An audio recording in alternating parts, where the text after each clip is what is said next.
कहानी के शुरुआत में हमें एक टेढ़े मेढ़े दांतों वाला लड़का दिखाया जाता है जिसका नाम काईजी होता है। काईजी एक जॉब करता था लेकिन उसके सारे पैसे लॉटरी के टिकट खरीदने में ही चले जाते थे। असल में काईजी की हालत बहुत खराब थी। उसके आगे कुआं था तो पीछे खाई, मतलब वो सर से लेके पाँव तक कर्ज में डूबा हुआ था। एक दिन काईजी यूं ही टहल रहा होता है, तभी कुछ लोग आते हैं और उसे दबोचने लगते हैं। असल में वो इसके कर्जदार थे। इन लेनदारों की बॉस थी इंडो।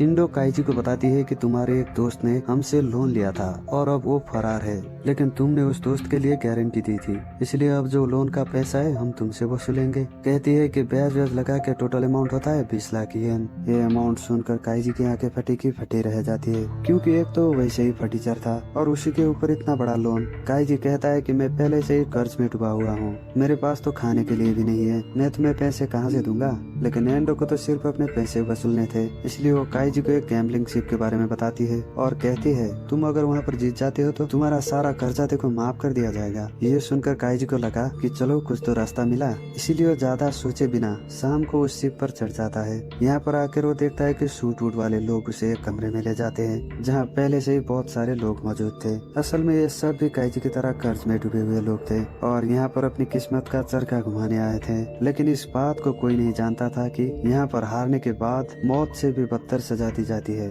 फिर थोड़ी देर बाद उस प्रोग्राम का होस्ट टोनी गावा आ जाता है और सभी को गेम समझाने लगता है, जिसके बाद इन सभी को 3 स्टार्स, जिनमें से एक की कीमत 1 मिलियन थी, और साथ ही एक लिफाफा दिया जाता है जिसमें 12 पत्ते यानी कि कार्ड्स होते हैं। असल में दोस्तों इन लोगों को यहाँ पर खेलना होता है रॉक पेपर सीजर, जिसके सिंबल कार्ड पर प्रिंट थे। अब टास्क ये होता है कि 30 मिनट के अंदर 12 के 12 कार्ड्स को यूज करना होता है और जिसके पास 3 से कम सितारे बचेंगे वो हार जाएगा। और गेम शुरू होता है और अपने लिए सब अपोनेंट्स ढूंढने लगते हैं। वहीं पर फुनाई नाम का आदमी काईजी के पास आ जाता है और कहता है कि हमें 3 स्टार्स का विनर मान लिया जाए, तो क्यों ना हम मिलकर खेलते हैं और हर बार हम ड्रॉ कर देंगे और अपने 3 स्टार्स बचा के रखेंगे, इसके बाद हम यहाँ से जीत कर चले जाएंगे। काईजी को फुनाई का यह प्लान सही लगता है और वो दोनों खेलना शुरू कर देते हैं। लेकिन कुछ 4 ड्रॉ करने के बाद फुनाई चीटिंग करने लगता है और फ्रॉड करके काईजी के 2 स्टार्स ले लेता है। अब काईजी के पास सिर्फ 1 ही स्टार बचा हुआ था। यह देखकर काईजी को गुस्सा आता है और एक पंच फुनाई के मुंह पे मारता है, जिससे उसका थोड़ा सा खून उसके आखिरी बचे हुए कार्ड पर गिरता है। यहाँ फुनाई सबको बता देता है कि काईजी के पास आखिरी पत्ता सीजर बचा है, अब कोई भी इसे हरा सकता है। जिसके बाद काईजी भी बता देता है कि फुनाई के पास कार्ड बचा हुआ है,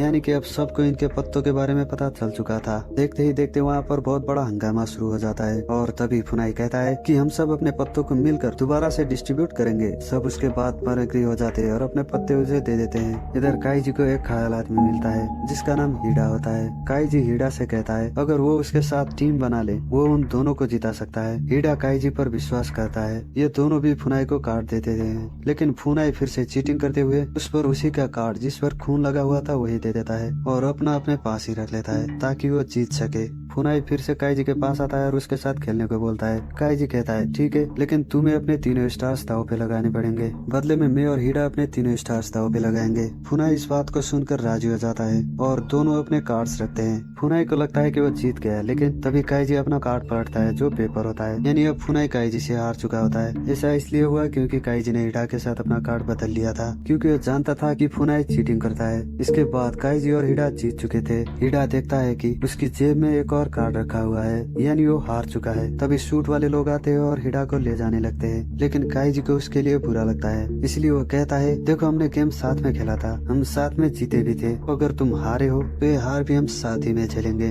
मतलब वो भी हीडा के साथ उस अंधेरे कमरे में चला जाता है। पर सबसे पहले उनके हाथों में एक चीज पंच की जाती है, इसके बाद ऊपर कंपनी की सील लगा दी जाती है। इसके बाद काईजी और दूसरे लोगों को एक अंडरग्राउंड माइन में ले जाया जाता है, जहाँ पर अब ये लोग मजदूरी करने वाले थे, क्योंकि शर्त यही होता है कि हारने पर इन लोगों को यहाँ पर मजदूरी करनी होती है, यानी कि वो पूरा गेम हुआ होता है फ्री के मजदूरों के लिए। फिर हमें दिखाया जाता है कि इन लोगों को यहाँ पर मजदूरी करने के लिए दिन के 150 रुपए मिलते हैं और इसी के हिसाब से महीनों की सैलरी दी जाती है, जिससे ये सब बियर में उड़ा देते हैं। यहाँ इनके साथ काफी बुरा सलूक होता है। बीमार होने पर अपने इलाज के लिए इन्हें खुद पैसे देने होते थे, जबकि ये पैसे सैलरी मिलने वाले दिन ही उड़ा दिया करते थे, क्योंकि सैलरी के दिन ही कैंटीन खुलती थी और यही ये सब पैसे शराब पीकर उड़ा दिया करते थे। ये सब देखकर काइजी समझ जाता है कि चाहे वो पैसे बचाए या उड़ाए, लेकिन यहाँ से जिंदा बचकर जाना मुश्किल है, क्योंकि उन्हें यहाँ 14 साल तक रखा जाएगा। इसी बीच कम खाने पीने या ज्यादा मजदूरी के अलावा जहरीली गैस की वजह से उन लोगों को बीमार तो होना ही है। तभी एक डॉक्टर काइजी को बताता है कि अगर यहाँ से बाहर निकलना चाहते हो तो ब्रेवमैन रोड का सहारा लो, जो एक तरह का गेम होता है। काइजी और दूसरे लोग ये गेम खेलने के लिए तैयार हो जाते हैं। इसके लिए उन्हें यहाँ से आंखों पर पट्टी बांध कर लिया जाता है। जब इनकी पट्टियां खोल दी जाती है तो देखते हैं कि उन्हें एक बहुत ही ऊंचे बिल्डिंग पर लाया गया है, जो एक तरह का गेम होता है। तभी वहाँ पर वो टोनी गावा आता है और इन सबको 10 मिलियन येन का वाउचर देकर समझाता है कि उन लोगों को इस बिल्डिंग से उस बिल्डिंग तक जाना होगा, जिसके बीच एक पतली सी लोहे की बीम थी, और अगर ये उस बीम को पार कर लेते हैं तो इन्हें पैसे देकर वहाँ से रवाना किया जाएगा। लेकिन टास्क ये होता है कि इस बीम को हाथ नहीं लगाया जा सकता, क्योंकि इसमें कई हजार वोल्ट का करंट दौड़ रहा होता है। वहीं दिखाया जाता है कि सामने वाले बिल्डिंग में कई वीआईपी बैठे हुए हैं, जिन्हें इंडो सर्व कर रही थी। मतलब इन गरीबों की मौत का ये वीआईपी मजा लूटने वाले थे। वैसे तो सभी का दिमाग सन होता है, लेकिन काइजी उन्हें हिम्मत देता है और वो बीम पर चलना शुरू कर देता है। और तभी मौसम बदलने लगता है और तेज हवा चलने लगती है। मौसम की हालत देखकर एक आदमी डर जाता है और अपना बैलेंस खो देता है और वो नीचे गिर जाता है। उसकी हालत देखकर और भी अपना बैलेंस खो देते हैं और वहाँ से गिर जाते हैं। और एक आदमी तो वहीं पर उस बीम को पकड़ लेता है और जोर से करंट लगने से वो भी मर जाता है और वो नीचे गिर जाता है। वहीं दूसरे बिल्डिंग पर बैठे हुए वीआईपी जिनकी मौत का मजा ले रहे थे, अब इस बीम पर हीडा, काइजी और सहारा बचे हुए थे। ये तीनों चल ही रहे थे कि तभी तेज बारिश शुरू हो जाती है और हीडा कहता है कि अब मैं चल नहीं सकता, और वो अपना वाउचर काइजी को देता है और कहता है कि तुम मेरे पैसे मेरे बेटी तक पहुंचा देना। इतना कहते ही हीडा भी नीचे गिर जाता है। इसके बाद काइजी और सहारा दोनों दूसरे बिल्डिंग तक पहुंच जाते और दोनों खुशी से रो रहे होते।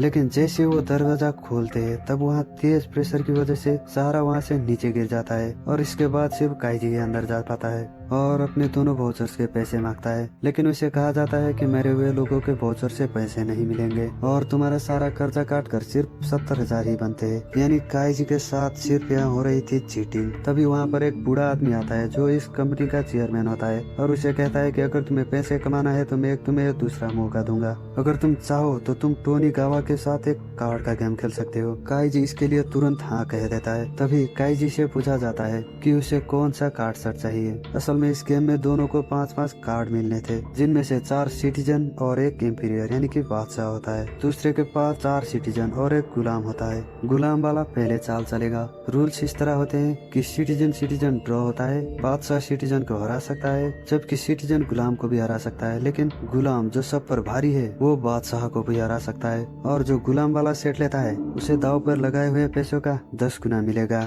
इसलिए काइजी गुलाम वाला सेट लेता है। इसके बाद गेम शुरू हो जाता है और पहली दोनों चालें ड्रॉ हो जाती हैं, क्योंकि दोनों ने सिटीजन वाले कार्ड रखे हैं। लेकिन तीसरी चाल पर काइजी गुलाम चलता है, जिसके बारे में टोनी गावा को पहले ही पता चल जाता है और वो काइजी को हरा देता है। इधर काइजी अब बहुत ज्यादा डरने लगता है। वो ये समझ नहीं पाता कि टोनी को आखिर कैसे पता चला कि वो गुलाम चल रहा है। इसमें टोनी कहता है कि उसे लोगों के चेहरे पढ़ने आते हैं और वो चेहरा देखकर ही समझ जाता है कि उसने कौन सी चाल चली है। इससे पहले कि काइजी को उसी अंडरग्राउंड में वापस लिया जाता, चेयरमैन टोनी को जोर से अपनी छड़ी से मारता है और कहता है कि मजा नहीं आया। चेयरमैन तुरंत से काइजी को इंडो से 4 मिलियन का लोन दिलवाता है और मैच दोबारा शुरू होता है। लेकिन दोबारा काइजी फिर से हारता है। अब वो सूट वाले लोग आते हैं और काइजी को फिर से उसी माइन में लेने लगते हैं। तब काइजी सोचता है कि टोनी को आखिर पता कैसे चला। तब उसे पता चलता है कि उसके कंधे पर एक चिप लगी हुई है और मैच के दौरान टोनी अपनी घड़ी में देख रहा था, यानी कि वो चिप उसकी घड़ी से कनेक्टेड थी और टोनी काइजी की हार्ट रेट देख रहा था, जो रिस्क लेने पर हाई हो जाती थी। अब काइजी समझ चुका था, इसलिए वो इंडो से कहता है वो उसे 50 मिलियन का लोन दे।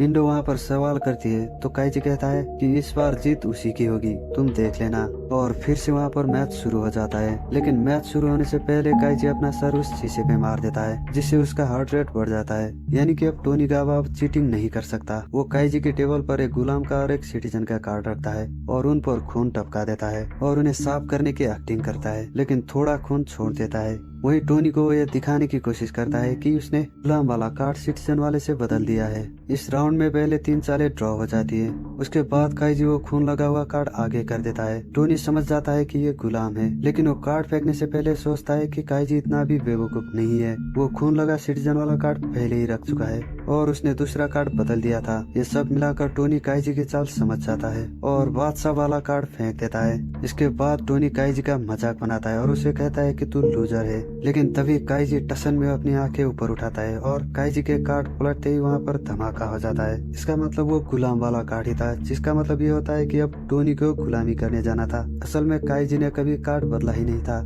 इस तरह काइजी अपने लगाए हुए पैसों से 10 गुना जाता है, यानी कि 500 मिलियन येन उठाकर इंडो के साथ वहाँ से निकल जाता है और अब दोनों वो पार्टी करने लगते हैं। यहाँ काइजी ने इंडो को 300 मिलियन दिए थे, लेकिन जैसे ही काइजी बियर पीता है वो बेहोश हो जाता है, क्योंकि इंडो ने उसके ड्रिंक पर बेहोशी की दवा मिला दी थी। जब काइजी को होश आता है तो उसकी जेब पर एक चिट्ठी लिखी हुई थी, जिस पर लिखा था कि तुमने मुझसे जो कर्ज लिया था उसका हर 10 मिनट में 30% था। इस हिसाब से उसका सिर्फ 28 लाख निकलता है, जो उसके लिए छोड़ दिया गया है। फिर सीन शिफ्ट हो जाता है हिडा की बेटी पर, जो एक गैम्बलिंग बार पर काम कर रही थी। उसके लिए एक पार्सल आता है जिस पर कुछ पैसे थे, यानी कि काइजी ने हिडा को किया हुआ वादा निभाया था, लेकिन अब उसके पास कुछ भी नहीं था। पर एक बात अच्छी थी कि उसके पास अब कोई कर्जा नहीं था, यानी कि पहले भी खा लिया था और अब भी खा लिया था, लेकिन अब वो खुश है। और यहीं पर ये कहानी खत्म हो जाती है। दोस्तों, अगर ये कहानी आपको अच्छी लगी तो इसी वीडियो देखने के लिए हमारे चैनल को सब्सक्राइब करिए और इस वीडियो को लाइक करिए। Thank you for watching.